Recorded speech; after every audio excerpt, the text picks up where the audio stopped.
Hello everybody, this is Tim Brooks with the Brooks Group at Keller Williams Realty. Today I'm very excited to present to you a real estate transaction overview, a bird's eye view of the real estate transaction from the very beginning when we're first meeting with a prospect all the way through the end and we're collecting a check at the closing table. Now I want you to start thinking about the deal flow of a real estate transaction in two phases. The first phase is going to be the sales process. So that's going to be meeting your client, prospecting, and going all the way through negotiating and ratifying a contract. The second phase is going to be the contract to close phase, and that's going to be from contract ratification to closing. Now this is an overall view of the transaction deal flow, with the seller's portion of the transaction being on the left-hand side and the buyer's side of the transaction is on the right-hand side. Notice the seller has comparatively fewer steps in the transaction process, where the buyer actually has a lot more steps in that transaction.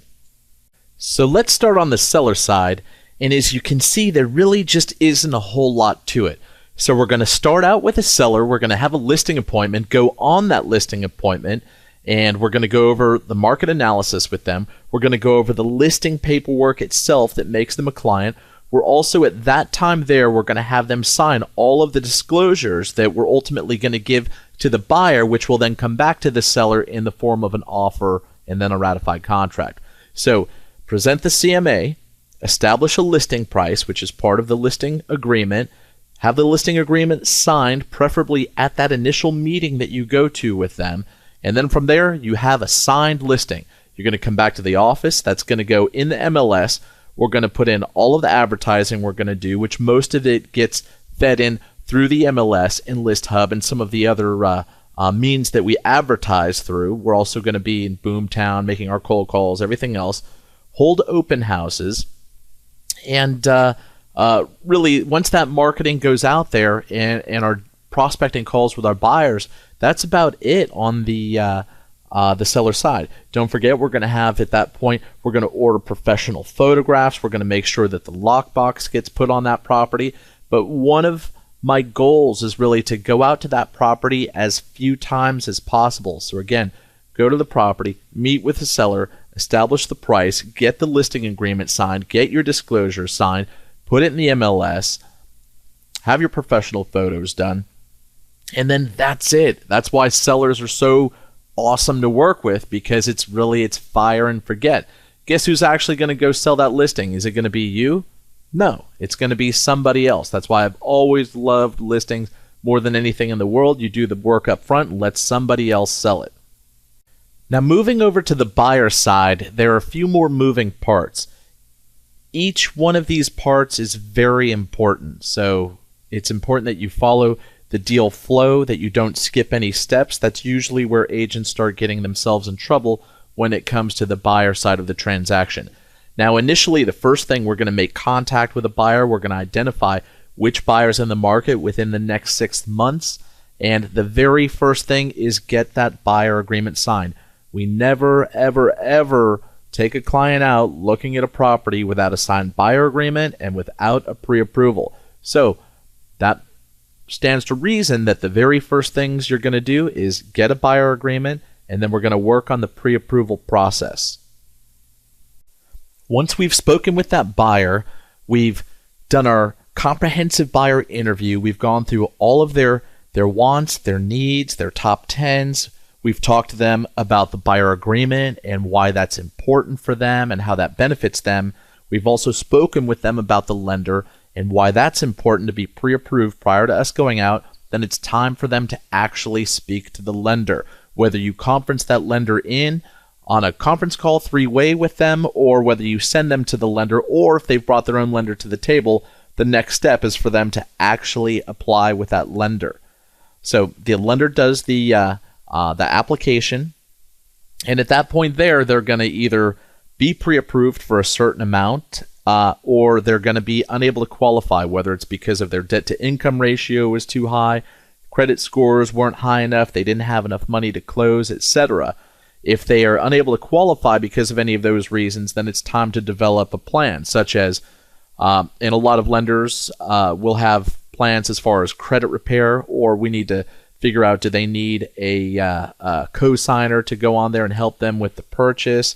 Do they need to pay off some credit cards to make sure their debt-to-income ratio works, etc.? Whatever it is that's causing them not to qualify, we need to come up with a plan and put them on a nurture campaign and make sure that that lender is staying on top of them and that they're moving towards their creditworthiness goals to qualify. Now, if they do qualify right off the bat, then the lender is going to give a pre-approval letter. It's very important that we have that pre-approval letter in hand prior to going out and searching. So the next step from there is we have a pre-approval letter. We've done our comprehensive buyer interview, so we know exactly what they're looking for. We know exactly how much they're qualified for. Now, never, never, never take them out looking at properties above what they're qualified for, because you're just going to end up disappointing your buyer at that point, and they're going to become very frustrated and not buy anything. So from there, we're going to take them out looking at, we're actually going to send them the all of the homes within their buying criteria and their price range. We're going to have them narrow that down to their top 10. From there, we're going to ask them which ones are their top 5 favorites out of those 10. And of those top 5, we're going to let them know these are the ones we're going to go look at, but we're going to look at the top 3 first. So let's narrow it down one more time. This lets them know that they are looking at the 3 best properties on the market first, so that they don't have a need to have to see everything in the market before making a decision. Now that we've looked at the top properties on the market and they've indicated an interest in making an offer, then it's time to actually put together and craft the offer itself. So we're going to find out what are our terms of our offer going to be, settlement date, how much of a deposit are we going to put down, is there a seller contribution towards closing costs that they need, etc. Then we're going to take the disclosures that the seller provided us initially, and then we're going to take our offer in the purchase contract, and we're going to mix those two together and submit that in the form of an offer.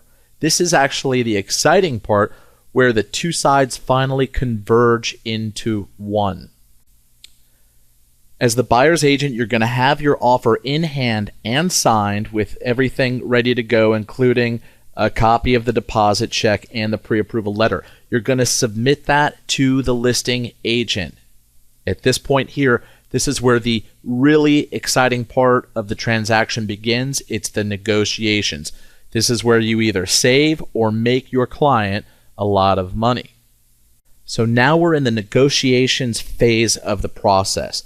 The buyer's agent has submitted the offer, as well as a copy of the pre-approval letter and a copy of the earnest money deposit check, to the listing agent. At this point here, the listing agent submits this to the seller, comes up with a response of either they're going to accept that offer, they're going to counter offer with a different price or terms, or they're going to reject the offer outright without a response. So then it goes back to the buyer's agent, who then checks in with the buyer for whatever their response is, and that can go back and forth a couple times until there's a meeting of the minds and they've agreed upon the price and terms. Once the price and terms have been agreed upon and the offer is then signed by the seller, we now have a ratified contract, and we then move into the next phase, which is contract to close. As we move into the contract to close phase, things start moving very quickly, and then there starts to be a lot of moving parts.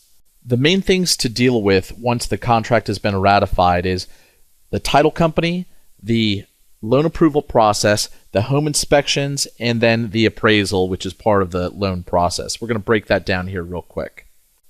So as soon as that contract is accepted, you're going to submit a copy of that contract as well as with that deposit over to the title company as soon as possible.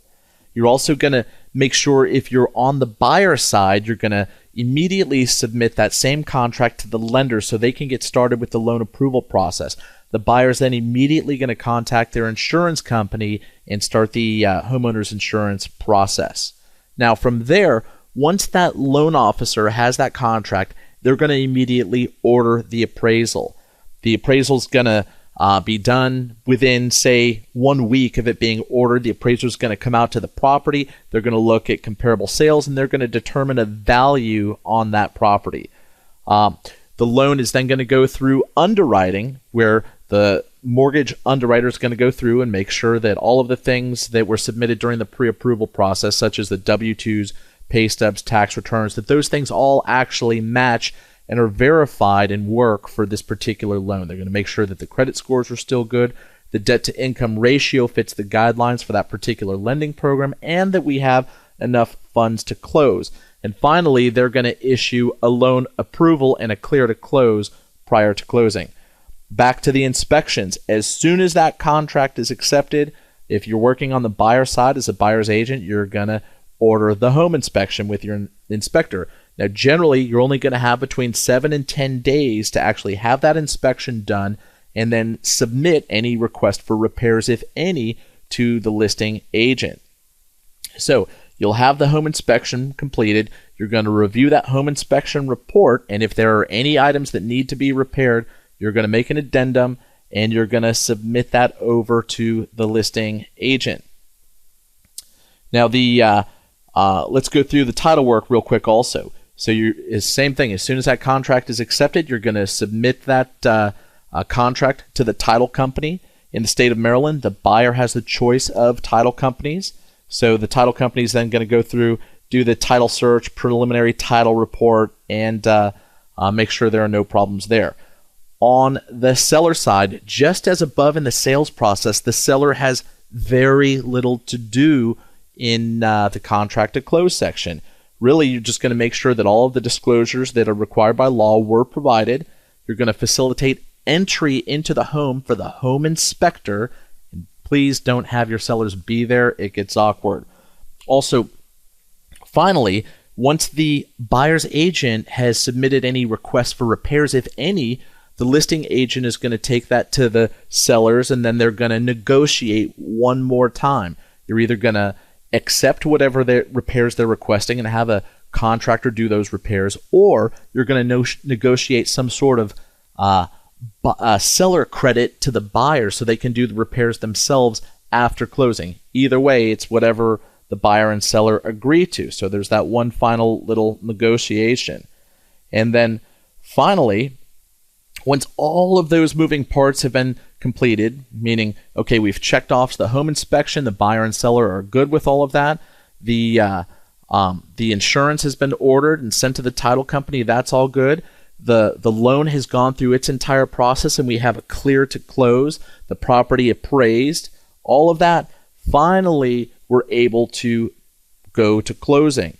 And it's very important that all of those things have to happen by the date that was in the contract that we agreed to close by. If not, and sometimes the lender's a little slow, etc., or there's a problem, we may need to extend the settlement date. But finally, though, we're ready to close. The lender sends over all of its documents and requirements to the title company, and the buyer shows up with a buyer agent. The seller shows up with the seller's agent. They meet at the table. They sign all of the closing documents, and finally we're closed.